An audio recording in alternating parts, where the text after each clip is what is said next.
ধুর, রাত পোহালে কালকে থেকে আমার পরীক্ষা, এদিকে সিলেবাসই শেষ হয়নি। মা বলেছে পরীক্ষায় ফেল করলে আমাকে বিয়ে দিয়ে দেবে। বিয়ের পর যদি আমাকে রান্না করায়, বাসন মাজায়, কাপড় কাচায়, আমার তো এত সুন্দর সুন্দর হাত, স্কিন সব নষ্ট হয়ে যাবে। আমি বিয়ে করব না, আমি বিয়ে করব না। না না, এর থেকে যদি আমি সারা রাত পড়াশোনা করি তাহলে ঠিক আমি পাশ করে যাব। আমাকে পাশ করতেই হবে। সারা রাত পড়বো আমি।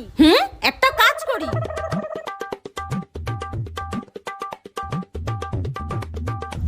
ওরে বাপরে, এই প্রদীপটা যতক্ষণ জ্বলবে আমি ততক্ষণ পড়াশোনা করব। যদি সারা রাত জ্বলে আমি সারা রাত পড়াশোনা করব।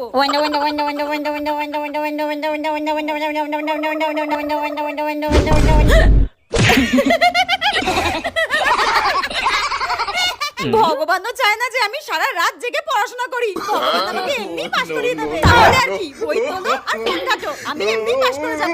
এখন আমি রিল দেখি।